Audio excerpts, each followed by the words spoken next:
During a meeting in a hall in this very church in 1887, Brother Walfrid founded Celtic Football Club. Inspired by Hibernian Football Club in Edinburgh, Brother Walfrid thought that Glasgow needed something similar to the football club of the Irish community in the capital. Despite now being a much bigger and more successful side than Hibs, it was Hibernian that, influenced the early foundings of Celtic Football Club. The club was formed here in Glasgow as a means and a way to lift the poor out of such abject poverty in the city. The aim of the club was to bring pride to the Catholic population, as well as provide for Brother Walfrid's charity, the Poor Children's Dinner Table. More than just a football club, the original founder of Celtic wanted to help feed the poor. So somewhere behind me, or in and around this place, was once a hall, apparently. I'm not sure if it's still within there or whether it's somewhere else. There's conflicting information online, but yes, somewhere in and around here, a future European Cup winning, Barcelona beating, 9 in a row title winning side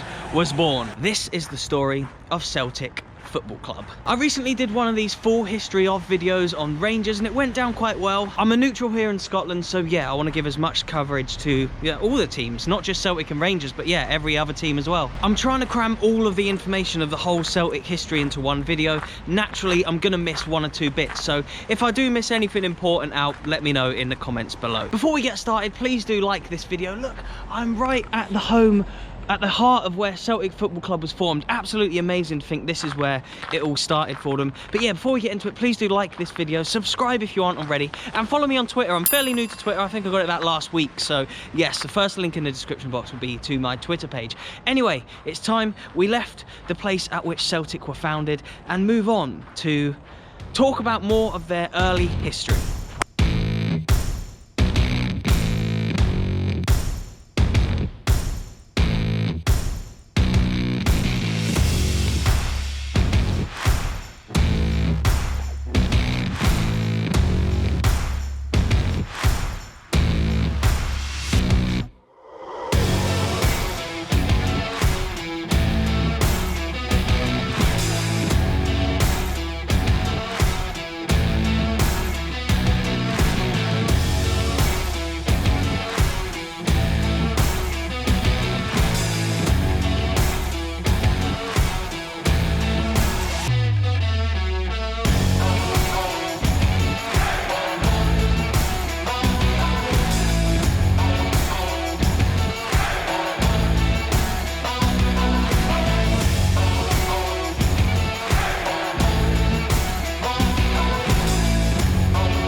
And here he is, the man who all Celtic fans have to thank for this football club, who founded it in that church we were just in earlier on, Brother Walfrid. That's obviously some kind of scene there. You have like the cross, which is obviously so big to the Catholic religion, and then like a little boy playing football there. A dinner table, which I guess signifies his charity in order to help feed the poor of Glasgow at that time.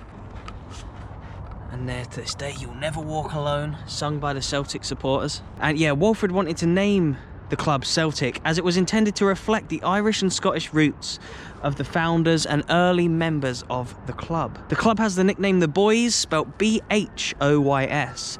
This is another reflection of their roots, as in the Gaelic language, B is often followed by H. That's why even to this day they're nicknamed The Boys, B-H-O-Y-S. From what I can work out, there was a fair bit of time between Brother Walfrid forming the club in 1887 and then playing their first official game, which was in 1888 on May the 28th.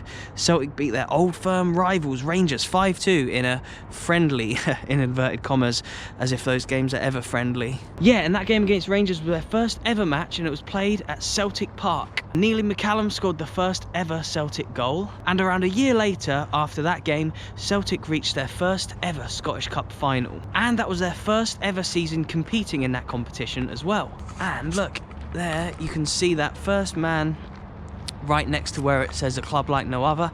The first one there, 1888, Celtic FC is formed.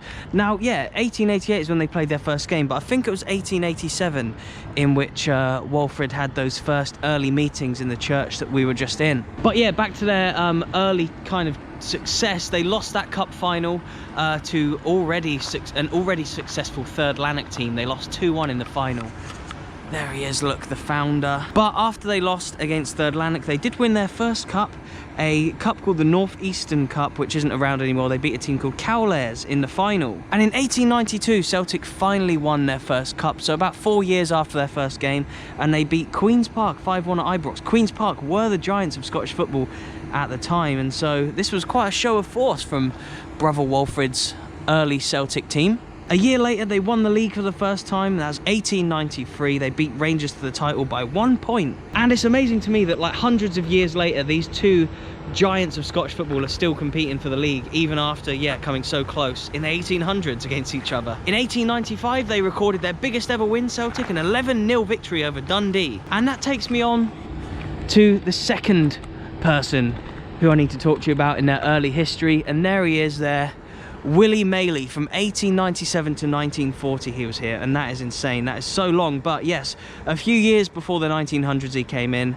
They became a limited company, and this legendary secretary slash manager came in to do an amazing job at the club. Willie Maley there, rightly next to the founder of Celtic, on the side of Celtic Park. Even to this day he is remembered. He was actually a player in their first ever game that I just mentioned against Rangers. He went on to manage them for about 43 years, as you can see there, 1897 till 1940. There's 4 statues of Celtic greats outside of Celtic Park here. We've already seen one, Brother Walfrid. The other 3 will come on to, but it surprises me that there's not one of Willie Maley. He won league titles here as a player, but as manager he won 16 leagues, 14 cups and 14 Glasgow cups.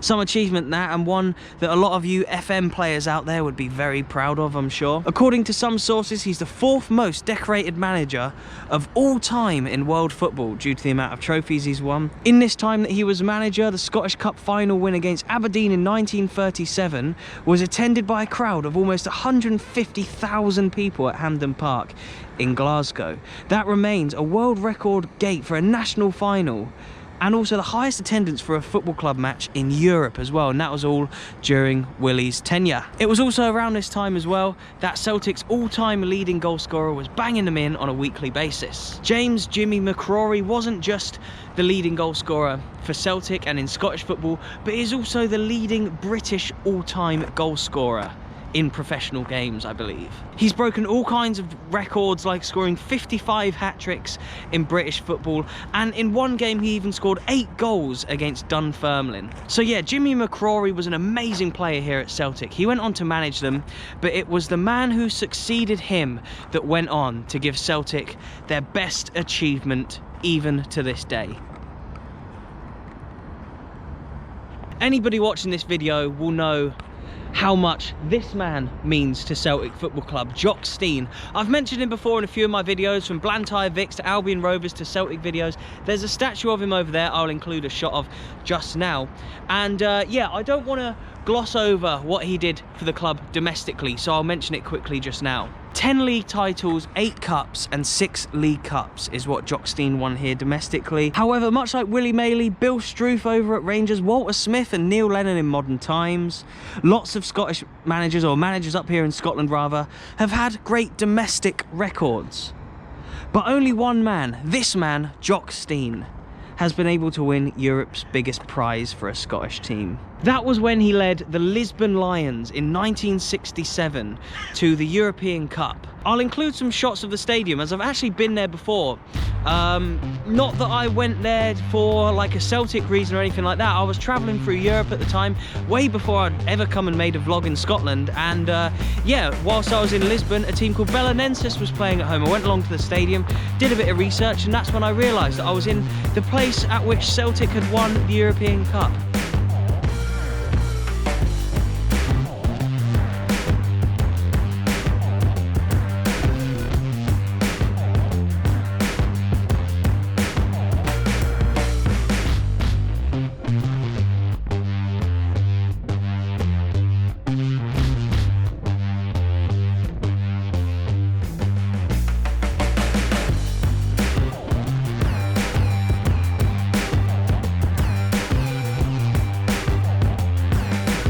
The Estadio Nacional just outside the centre of Lisbon there.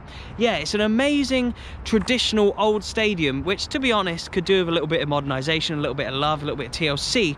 But the fact that it hasn't had that over the years means that it's still pretty much exactly the same as when Celtic were there back in 1967. Anyway, on a hot day in May of 1967, a team of local Glasgow lads, they were literally every single one of the team were from Glasgow, and they went over there to play Italian giants and just, yeah, overall resounding favourites Inter Milan. Celtic went behind after 7 minutes and must have feared the worst, but yeah, even at half time they kept it at 1-0. The tide turned in the second half and Celtic went on to score twice to win the European Cup 2-1.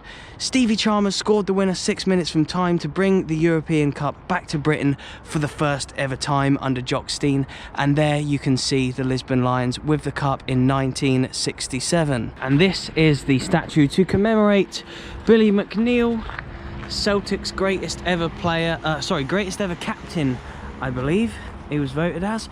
Billy McNeill, the greatest ever captain. There he is, lifting the European Cup. Famous image of him in Lisbon.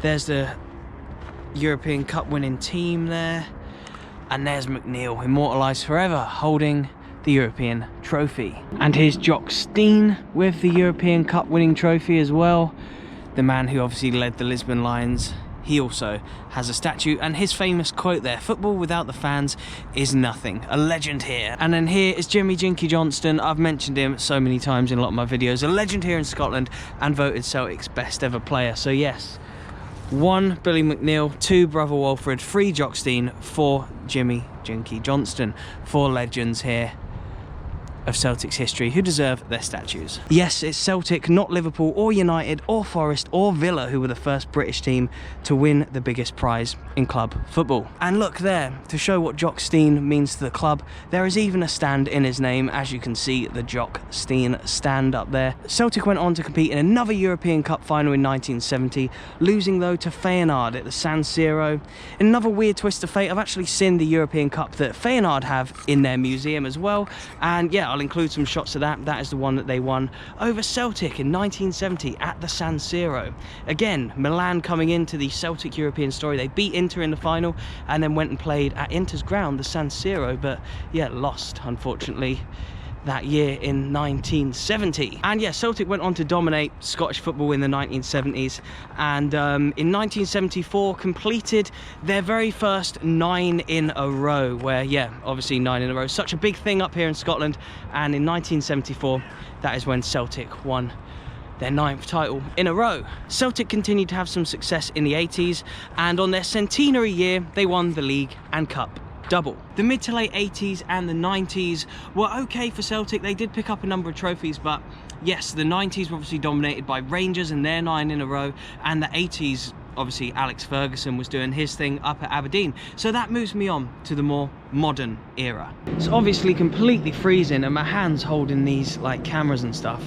It is painfully cold, but it's nice to come and see Celtic Park when it's kind of snowy and quiet and stuff. But yeah, just walking through this part now, as there's more of the stadium around here, and there's so much to see on the outside. You almost don't need a tour of the inside, but hopefully one day this year in 2021 I will be able to get inside for a proper tour of the ground. As I get round now to the more modern eras of, yeah, Celtic, Again, it's so hard to fit everything into these vlogs, especially when I'm trying to cover the entire history of a team like Celtic. They've had so many legends, so many trophies, so many, yeah, a couple of like amazing runs with the 9 in a row and stuff, so many double winning seasons, treble winning seasons. I'm sure I've missed something out that, you know, you'll remember as one of your favorite memories. So if I have, I do apologize. Please do leave it in the comments. He joined the club in 2000 there, Martin O'Neill, and quickly became a fan favourite here at the club and a bit of an icon of the club in the kind of more modern era. He won 3 out of 5 league championships available during his tenure, and he also won a domestic treble in his first season in charge as well. He even guided Celtic to the UEFA Cup final in 2003. As you can see there, some of the fans, I think they were given a UEFA like Fair Play Award or something. At the very least, they were commended for their behaviour during the final there in Seville, which they lost to Jose Mourinho's Porto. So there you go. Another man of the modern era who I cannot not talk about is Henrik Larsson. 242 goals in 313 games for the club. He then went on to play for Barcelona after leaving Celtic. So imagine any players now. Do you think there's any players the level of that? Could they go from Celtic to Barcelona? I'm not sure. Celtic even beat Barcelona here, speaking about the Catalan club. They even beat them here in 2012, of course, in what was a really famous game for them. They've pretty much dominated Scottish football here over the past decade or so, as you can see from some of these kind of trophies and moments through the past. As you can see there up in the corner, Brendan Rodgers and the Invincibles. They even just recently, with the Scottish Cup that they won kind of from last season, but they played it this season, they're obviously now the winners of the quadruple treble. So yeah, they've won the treble 4 years in a row. That is some serious success. Although they've had some success over the past, you know, decade and at least like 4 years with the quadruple treble and stuff, they face a tough task to retain the league this season here at Celtic Park. But what a stadium that is. I'm just dreaming of the day I get to come in here and watch a football match. So the two old firm teams are two jewels of Scottish football, not just Scottish football, but Scottish sport and Scottish culture in general. They are two of the two things in the world that Scotland are most known for, and yeah, they are to be celebrated. The blue sapphire of the west and the green emerald of the east. I don't believe that one can be as big as they are without the other being as big as they are. In my opinion, you couldn't have one without the other, and as much, you know, controversy as there is around the old firm, and as much hatred as there is between the fans and how fierce the rivalries are, I really respect both clubs. And while I'm a neutral here in Scotland, I absolutely love to research them both. You've got Rangers, who have won so many league titles, Celtic, who have won a European Cup. It's hard to say who's biggest. I think they're both as big as each other. They are two huge clubs, and something that Scottish people should be immensely proud of. Yeah, I fully respect the fans who are all about the football, and I think a lot of the fans of both teams would know and respect, surely deep down in their hearts, if they look deep enough, that yeah, one is so big and so is the other. And it's kind of like Messi and Ronaldo. One uses the other and the other uses the other to drive each other on to be as good as they can. When Messi used to score a hat-trick, Ronaldo would want to score one. You know, these competitions of Messi v Ronaldo, and it's the same here, Celtic v Rangers. Who's the biggest and who's the best? And that must motivate, drive on the fans, the clubs and the players. Please do remember to like this video and subscribe if you're new. I've had a great time filming here at Celtic today, if not freezing. I'm gonna get back in the car now, warm up my hands, they're absolutely freezing. I'll leave some videos around my head so you can keep watching my content. Thank you so much for watching, and I'll see you in the next one.